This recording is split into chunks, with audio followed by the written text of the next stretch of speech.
Hi everyone, आप सभी का हमारे यूट्यूब चैनल पे वेलकम है। आज के इस इम्पोर्टेंट सेशन में हम बात करने वाले हैं मीर तकी मीर के अहद के बारे में। साथ ही साथ में मिर्जा मोहम्मद रफी सौदा, ख्वाजा मीर दर्द, कायम चांदपुरी, इन सभी के बारे में भी आज के सेशन में हम बात करने वाले हैं। ये सेशन आप सबके लिए बहुत इंपॉर्टेंट होने वाला है। आप उर्दू की किसी भी एग्जाम की प्रिपरेशन कर रहे हैं, यकीनन यहाँ से आपको एग्जाम में बहुत मदद मिलने वाली है। तो अगर आप इस चैनल पे फर्स्ट टाइम विजिट करें, चैनल को सब्सक्राइब कर लीजिएगा। साथ ही साथ में अगर आप हमारे टेलीग्राम चैनल को ज्वाइन करना चाहते हैं, इस वीडियो के डिस्क्रिप्शन बॉक्स में आपको हमारे टेलीग्राम चैनल का लिंक मिल जाएगा। वहां से सीधे आप हमारे टेलीग्राम चैनल को ज्वाइन कर सकते हैं और अपने एग्जाम की शानदार प्रिपरेशन कर सकते हैं।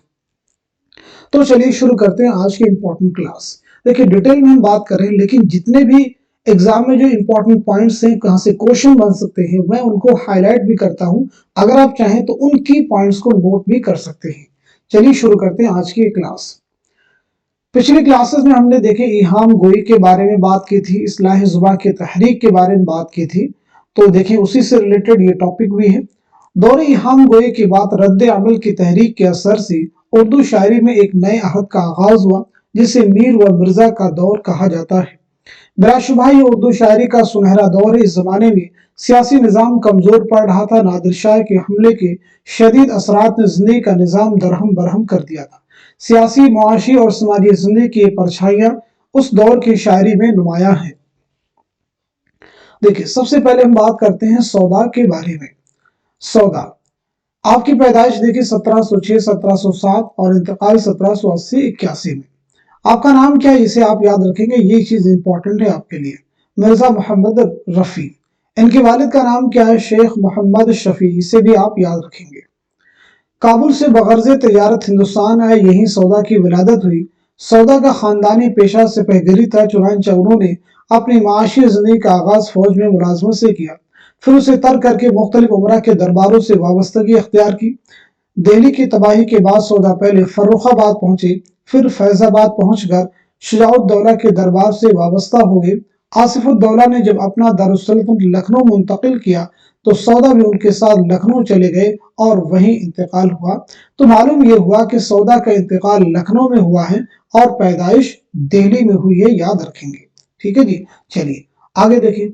सौदा का असल मैदान कसीदा है, लेकिन वो अपने अहद की मुमताज गजल गो भी हैं। उनकी गजलों में बुलंद आहंगी और निशात और सरमस्ती की कैफियत पाई जाती है। मसलन चंद अशार दरजेल हैं। हर संग में शरार है तेरे ज़ुहूर का, मूसा ने नहीं कि सैर करूं कोह तूर का, गुल फेंके है औरों की तरह बल्कि समर भी, ऐ खाना बर अंदाज चमन कुछ तो इधर भी, कैफियत चश्म उसकी मुझे याद है सौदा, सागर को मेरे हाथ से लेना कि चला मैं। कसीदे में सौदा की कादिरुल कलामी का अंदाजा उनके उन कसाइद से लगाया जा सकता है जो मुश्किल जमीनों में लिखे गए हैं। कुदरत कलाम और मुख्तलिफ उलूम से वाकफियत के सबब सौदा के कसीदे बड़ी अहमियत के हामिल हैं। जोर बयान, शौकत अल्फाज, बुलंद आहंगी और जुबान पर बेपनाह कुदरत उनके कसाइद की इम्तियाजी खसूसियात हैं। उनके हिजविया कसाइद भी काबिल जिक्र हैं।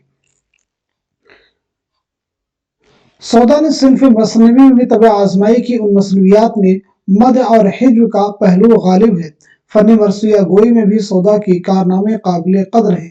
मरसिये के लिए मुसद्दस की हयत का इस्तेमाल भी सबसे पहले सौदा ने किया। ये देखिए, लाइन इंपॉर्टेंट है, इसे आपको याद रखना होगा कि मरसिये के लिए मुसद्दस की हयत का इस्तेमाल सबसे पहले किसने किया। तो आपका जवाब हो जाएगा मिर्जा मोहम्मद रफी सौदा।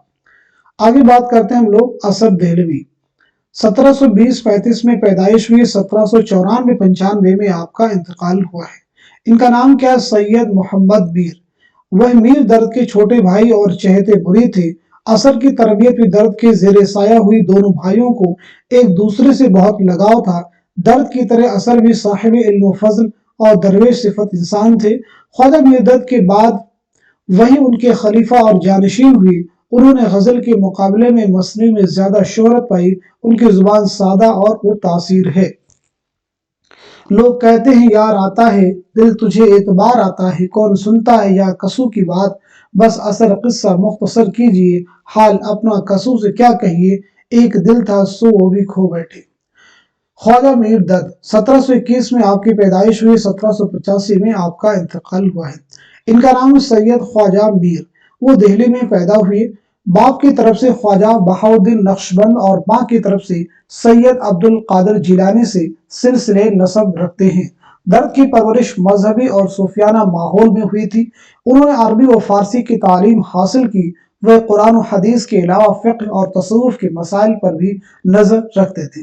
दर्द ने जवानी के दौर में ही दरवेशी इख्तियार कर ली और सिलसिले नक्शबंदिया से वाबस्ता हो गए। फिक्र ख्याल या सीरत अमल के एतबार से उनकी पूरी जिंदगी पाकीज़गी की मिसाल थी। वह अखलाकी एतबार से भी बड़ी दिलकश शख्सियत के मालिक थे। उनके मिजाज में सब्र ज़ब्त, तवक्कुल और क़नाअत पसंदी शामिल थी। आगे बढ़ते हम लोग।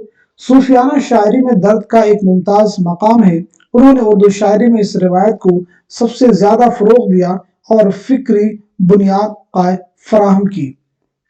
इनकी तसानीफ में फारसी और उर्दू दीवान के अलावा इल्मुल किताब, देखिए तसानीफ याद रखेंगे, इल्मुल किताब, वारदात, असरारुस्सलात, नाले दर्द, आहे दर्द, दर्द दिल वगैरह शामिल है।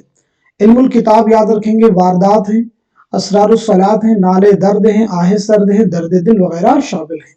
उर्दू दीवान में तकरीबन 1500 अशार हैं। दर्द के कलाम में सादगी और रवानी के साथ पाकीज़गी और गहराई भी पाई जाती है। छोटी बहरों में उन्होंने उम्दा गज़लें कही है। आगे बढ़ते हम लोग। जिंदगी है या कोई तूफान है, हम तो इस जीने के हाथों मर चले। आरज़ो समा कहाँ तेरी वुसअत को पा सके, मेरा ही दिल है वो कि जहाँ तू समा सके। वाय नाकामी के वक्त मर्ग ये साबित हुआ, ख्वाब था जो कुछ देखा, जो सुना था अफसाना था। तरदामनी बेशेख हमारी न जाइयो, दामन निचोड़ दे तो फरिश्ते वजू करें। बात करते हैं सोज के बारे में।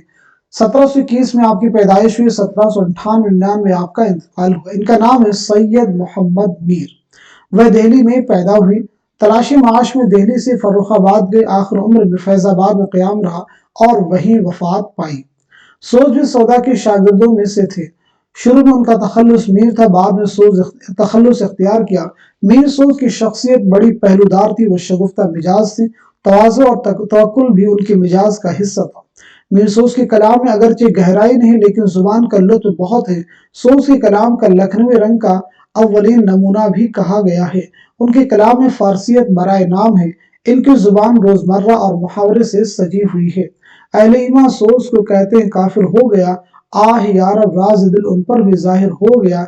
एक आफत से तो मर मर के हुआ था जीना, पड़ गई और ये कैसी मेरे अल्लाह नहीं।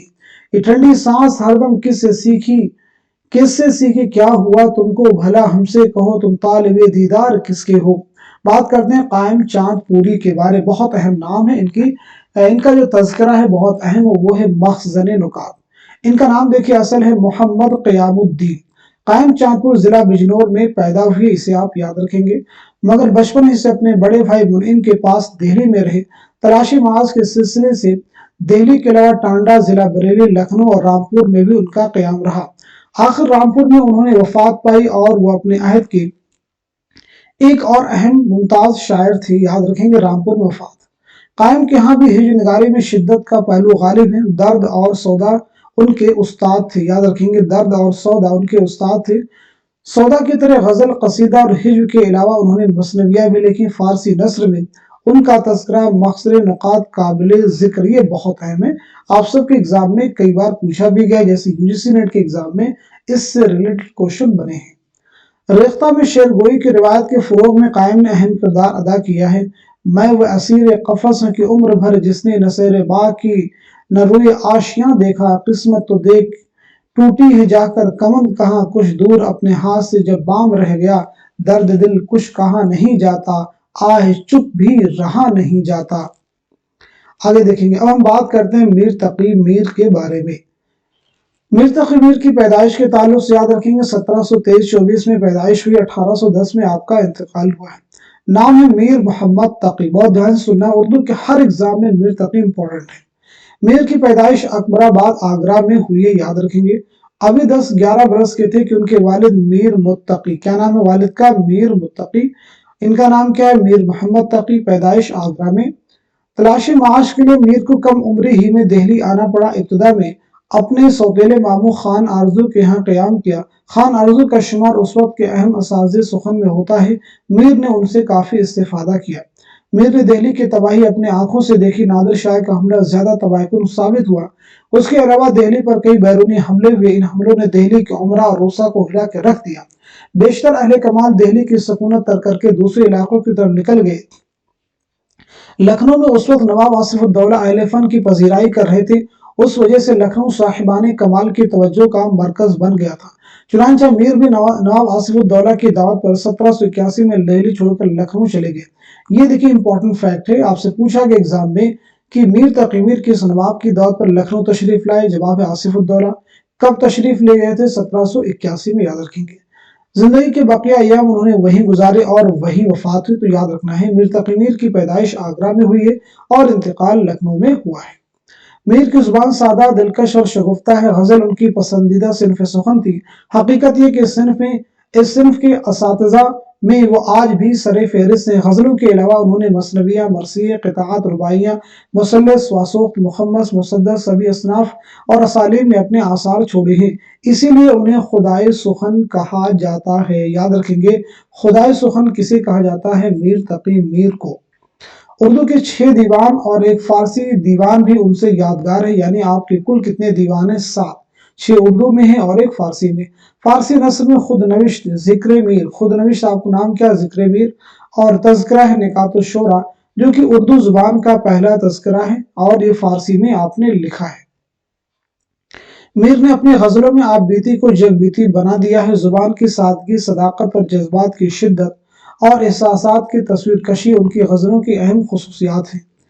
یاد اس کی اتنی خوب نہیں میر بازا، نادان پھر بھی وہ جی سے بھلایا نہ جائے گا۔ چلتے ہو تو چمن کو چلیے، کہتے ہیں کہ بہارا ہیں، پھول کھلے ہیں، پات ہرے ہیں، کم کم باد و بارہ ہیں۔ دل کی بربادی کا کیا مذکور ہے، یہ نگر 100 مرتبہ لوٹا گیا۔ مست سہل ہمیں جانو، پھرتا ہے فلک برسوں، تب خاک کے پردے سے انسان نکلتے ہیں۔ پاس ناموں سے عشق تھا، ورنہ کتنے آنسو پلک تک آئے تھے۔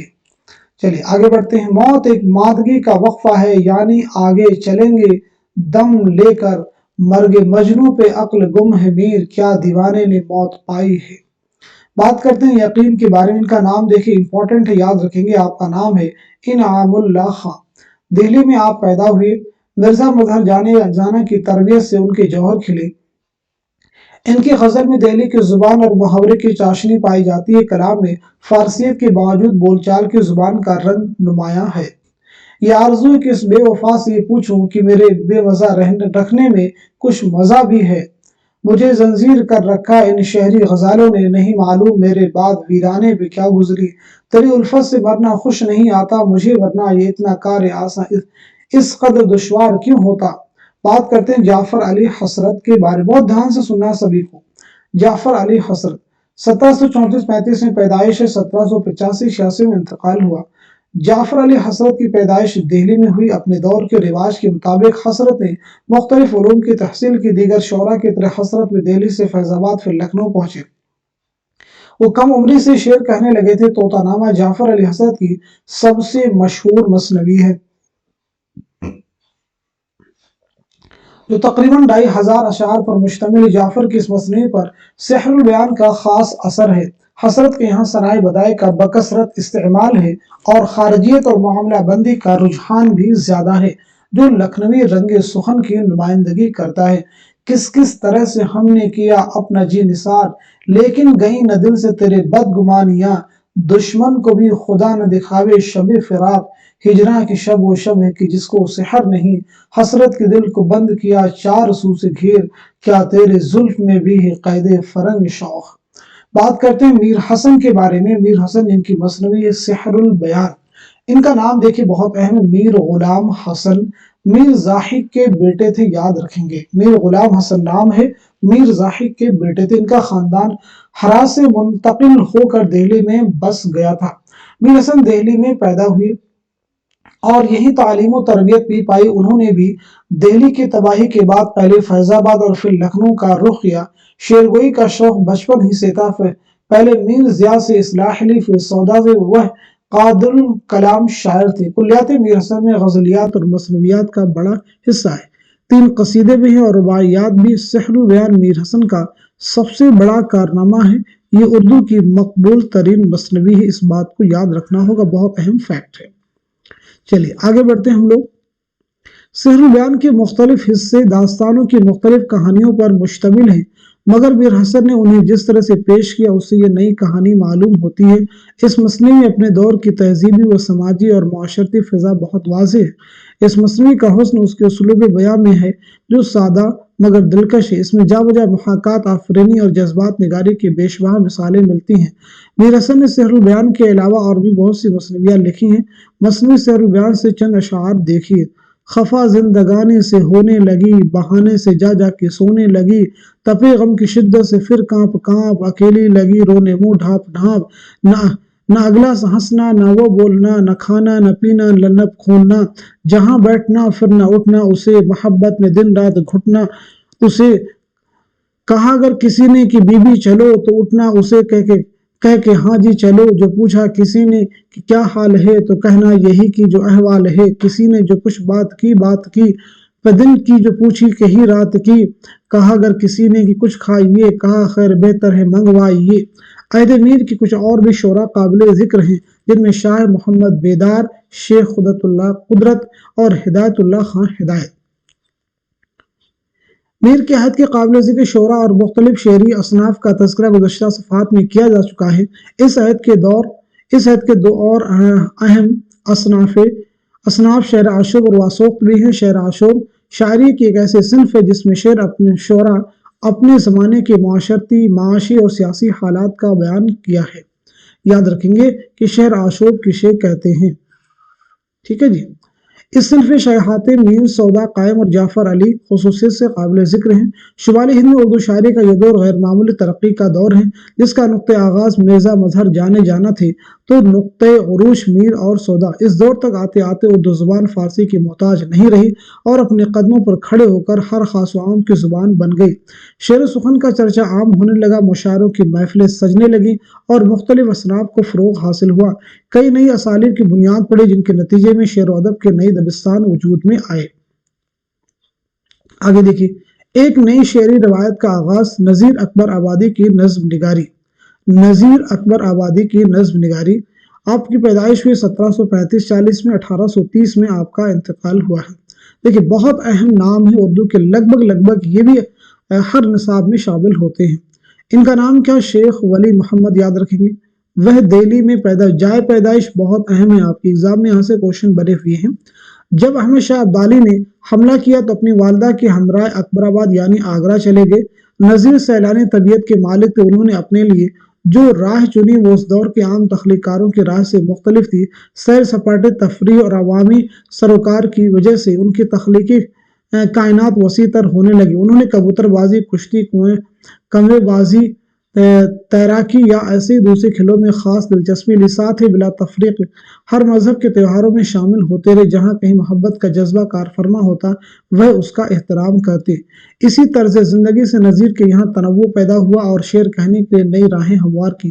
نذیر نے اگرچہ غزلیں بھی کہیں لیکن انہیں شہرت نظم نگار کی حیثیت سے ملی۔ اپنے خاص رنگ کی وجہ سے انہیں عوامی سطح پر غیر معمولی مقبولیت حاصل ہوئی۔ ان کی اسی مقبولیت کے پیش نظر بھرت پور کی مہاراجا نے انہیں اپنے دربار میں آنے کی دعوت دی۔ اودھ کے دربار سے بھی دعوت نامہ ملا مگر وہ اپنے قلندرانہ مزاج کی وجہ سے کہیں نہیں گئی۔ آگرہ اور یہاں کا ماحول ان کے لیے سب سے اچھا تھا۔ اس شہر سے اپنے والہانہ رشتے کو انہوں نے ایک نظم میں یوں بیان کیا: عاشق کہو، اسیر کہو، آگ ریکا ہے، ملا کہو، دبیر کہو، آگ ریکا ہے، مفلس کہو، فقیر کہو، آگ ریکا ہے، شاعر کہو، نذیر کہو، آگ ریکا ہے۔ نذیر اردو کے علاوہ عربی، فارسی، برج بھاشا، اودھی اور پنجابی سے بھی بخوبی واقف تھے۔ انہوں نے عوامی موضوعات پر اظہار خیال کے لیے حسب ضرورت الفاظ بھی وضع کیے اور انتہائی سادہ اور سلیس اسلوب میں شاعری کی۔ ان کی مقبولیت کا ثبوت یہ کہ ٹھیلے والے اور خوانچے والے بھی ان سے نظمیں لکھواتے تھے۔ ان کے ہاں میلے، ٹھیلوں، موسموں، تہواروں اور مذہبی شخصیات کے علاوہ بھوک اور مفلسی جیسے موضوعات پر خاصی تعداد میں نظمیں ملتی ہیں۔ اس کے علاوہ ان کی نظمیں روٹی نامہ، آدمی نامہ، بنجارہ نامہ بہت اہم نظمیں ہیں، بھی بے حد مقبول۔ ان کی نظم آدمی نامہ کا ایک بند ملاحظہ ہو: دنیا میں بادشاہ ہے سو ہے وہ بھی آدمی، اور مفلس و گدا ہے سو ہے وہ بھی آدمی، زردار و بے نما ہے سو ہے وہ بھی آدمی، نعمت جو کھا رہا ہے سو ہے وہ بھی آدمی، टुकड़े जो मांगता है सो है वो भी आदमी, याद रखिएगा। आगे बढ़ते हैं। मीर के अहद की नस्र, मीर के अहद की शायरी के बारे में बात हुई तो नस्र के बारे में बात करते हैं। शायरी के तो उर्दू नस्र भी शुमाली हिंद में कदर ताखिर से वजूद में आई। तालीम याफ्ता लोग अपने अहम तहरीरी कामों के लिए फारसी जुबान को तरजीह देते थे, मगर सूफियों के बाज़ अक़वाल और फ़िक्रों से अंदाज़ा होता है कि रोज़मर्रा के कारोबार में किसी हद तक उर्दू नस्र को भी दखल था। मुहक़्क़ीन का ख्याल है कि हज़रत ख्वाजा बख्तियार काकी रहमतुल्लाह अलैह, हज़रत निज़ामुद्दीन औलिया रहमतुल्लाह अलैह, हज़रत नसीरुद्दीन चिराग दहली, हज़रत बाबा फरीदगंज शकर, हज़रत बू अली शाह कलंदर वगैरह ने अपनी गुफ्तगू में उर्दू अल्फाज और फ़िक्रे इस्तेमाल किए। इसकी बाज़ इब्तदाई सूरतें मीर जाफ़र जटली के तंज़िया सियासी अक़वाल में भी नज़र आती है, जिनमें अरबी, फ़ारसी और हिंदी अल्फाज के जोड़े से जटली ने मज़ाक, फ़िक्रे और जुमले बनाने की कोशिश की है। उर्दू रोज़मर्रा ने शुमाली हिंद के बाज़ अहले क़लम को इस तरफ राग़िब किया कि वह राइजुल वक्त और उर्दू फ़िक्रों को अपनी तहरीरों में इस्तेमाल करें। सैयद बरकतुल्लाह इश्क़ी बलगरामी ने सूफियाना ख़यालात के इजहार के लिए बहुत से उर्दू अल्फाज और मुहावरात आवारिफ़ हिंदी में इस्तेमाल की। ये देखें, नाम रखेंगे, इस तरह की किताबें कई बार एग्जाम में पूछ ली जाती हैं। आवारिफ़ हिंदी किसकी है? सैयद बरकतुल्लाह इश्क़ी। मिर्ज़ा जान तपिश ने दिल्ली दरबार में इस्तेमाल की जाने वाली मुतअद्दिद इस्तिलाहात का एक ज़ख़ीम मजमुआ शमशुल बयान फ़ी मुस्तलहात हिंदुस्तान, ये भी याद रखेंगे, मिर्ज़ा जान तपिश। आगे बढ़ते हम लोग। शुमाली हिंद के इब्तदाई नसरी काविशों ने उर्दू नस्र के तश्कील अमल को तेज़ कर दिया। तख्लीकी और इल्मी कामों में नए लफ्ज़ों और तरकीबों की पेवंदकारी ने उर्दू नस्र को एक मखसूस सूरत दी। इस जिल में सैयद फ़ज़ल अली फ़ज़ली की करबल कथा 1732 का नाम लिया जा सकता है, जो फ़ारसी तसनीफ़ रौज़तुश शोदा का इख्तिसार से किया गया उर्दू तर्जुमा है। बहुत अहम चीज़ें यहाँ पे देखिए डिस्कस हो रही हैं।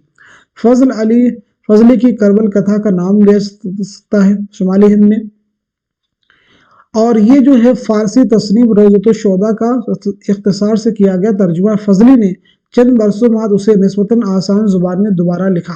इसी अहद में मोइनुद्दीन हुसैन अली ने तसव्वुफ़ में एक फ़ारसी तसनीफ़ का तर्जुमा जामे जहानुमा के नाम से किया। याद रखेंगे, किसने किया था? मोइनुद्दीन हुसैन अली। जिसके बाद शाह मुरादुल्लाह अंसारी संबली ने खुदाई नेमत लिखी। खुदाई नेमत किसकी? शाह मुरादुल्लाह अंसारी। ये कुरान के आखिरी पारे की आसान ज़ुबान में तफसीर है, जो तफसीर मुराद के नाम से भी कई बार शाये हो चुकी है। आगे बात करते हैं हम लोग। शाह वलीउल्लाह के फर्जंद शाह रफ़ीउद्दीन उर्दू में मुकम्मल कुरान का लफ्ज़ी तर्जुमा किया। लफ्ज़ी तर्जुमा होने की वजह से शाह साहब की ज़ुबान रवा नहीं थी। उसके बाद उनके छोटे भाई शाह अब्दुल कादिर ने 1790-91 में मौज़िहुल कुरान के नाम से सलीस व बावहारा ज़ुबान में तर्जुमा फरमाया और तफसीरी हवाशी भी तहरीर की। हिंदुस्तान के दीगर मज़ाहिब के मानने वाले ने भी अवाम में अपने अकायद की तबलीग के लिए उर्दू नस्र को वसीला बनाया। ईसाई मिशनरियों ने ख़ास तौर पर इंजील के तर्जुमे उर्दू ज़ुबान में कराए। हिंदू मज़हब की बहुत सी किताबें उर्दू नस्र में तर्जुमा की गई। सिंध के मोल राम ने भगवद गीता का फ़ारसी आमेज़ उर्दू तर्जुमा किया। वर्नाक्यूलर ट्रांसलेशन सोसाइटी ने रामायण, महाभारत, लीलावती और धर्मशास्त्र के तर्जुमे करा। इल्म तारीख में रुस्तम अली बिजनौरी की किताब किस्से अहवाल रोहिला की अहमियत है। किस्से अहवाल रोहिला की अहमियत है। इसमें शाह-उद-दौला की हुकूमत तक रोहिला कौम के उर्दू का बयान मिलता है। अफसाने और नावल से बहुत पहले उर्दू में किस्सा कहानी की रिवायत आम रही है। शुमाल में इसकी कदीम मिसाल ईसवी खां की दास्तान किस्सा महर अफरोज व दिलबर है। बहुत अहम फैक्ट है। किस्सा महर अफरोज व दिलबर किसकी दास्तान है? ईसवी खां बहादुर की। मीर मोहम्मद हुसैन अता खां तहसीन की दास्तान कौन सी है? 9 तर्ज़ मुरस्सा। महरचंद खत्री की दास्तान है 9 आईने हिंद, याद रखेंगे। और शाह आलम सानी की दास्तान है अजाइबुल क़िसस। 18वीं सदी में उर्दू नस्र की अहम मिसालें हैं। देखिए, ये बहुत अहम दास्तान है, इन्हें आपको याद रखना होगा। अब जितने भी पॉइंट्स को हमने हाईलाइट किया उन्हें आप एक बार देख लीजिए। जैसे अजाइबुल क़िसस किसकी दास्तान है? तो शाह आलम सानी की है। 9 आईने हिंद किसकी है? महरचंद खत्री की है। 9 तर्ज़ मुरस्सा किसकी दास्तान है? मीर मोहम्मद हुसैन अता खां तहसीन की। ऐसे किस्से अहवाल रोहिला किसकी है? तो रुस्तम अली बिजनौरी की। किस्सा महर अफरोज दिलबर किसका है? ईसवी खां की। आगे देखिएगा, मौज़िहुल कुरान तर्जुमा शाह अब्दुल कादिर का, याद रखेंगे। जामे जहानुमा किसका है? मोइनुद्दीन हुसैन अली खां का। करबल कथा फजल अली खां फजली का। और ये किस किताब का तर्जुमा है? रौज़तुश शुहदा का, याद रखेंगे। ऐसे शमशुल बयान फी मुस्तलहात हिंदुस्तान, ये किसकी लुगत है, किसका मजमुआ है? तो मिर्ज़ा जान तपिश का है, याद रखेंगे। आगे बढ़ते हैं हम लोग। देखें रोटी नामा आदमी नाम अंजाम किसकी नज्म है? नजीर अकबर आबादी की। नजीर का नाम क्या? शेख वली मोहम्मद दिल्ली में आपकी पैदाइश है। शेर आशूब किसे कहते हैं? ऐसे नज्म जिसमें शोरा अपने जमाने के माशरती, माशी और सियासी हालात का बयान करते हैं। आगे देखिए, मीर हसन का नाम क्या? मीर गुलाम हसन किसके बेटे मीर जाहिद के हैं? दिल्ली में पैदा हुए, लखनऊ में आपका इंतकाल हुआ। आगे बढ़ते हैं हम लोग सब। देखिए, जितने भी इंपॉर्टेंट पॉइंट हम उनको हाईलाइट। खुदाई सुखन किसे कहा जाता है? मीर तकी मीर को। मीर तकी मीर की खुदनविश्त मीर ज़िक्र मीर है और तज़किरा निकात शुअरा है। मीर किस नवाब की हिदायत पर लखनऊ तशरीफ लाए? तो जवाब है आसिफ उद्दौला 1781 में। तो इस तरह से आज के सेशन में हम सभी ने मिल करके अहद मीर से मुतालिक एक इम्पॉर्टेंट क्लास अटेंड की है। मैं उम्मीद करता हूं कि इस क्लास में जितने भी इम्पॉर्टेंट पॉइंट डिस्कस किए गए हैं ये आने वाले उर्दू के हर एग्जाम में आप सभी के लिए बहुत ही हेल्पफुल साबित होंगे। तो आज की क्लास को यहीं तक रखते हैं, मिलते हैं अगली क्लास में। तब तक के लिए खुदा हाफिज, अपना ख्याल रखिएगा।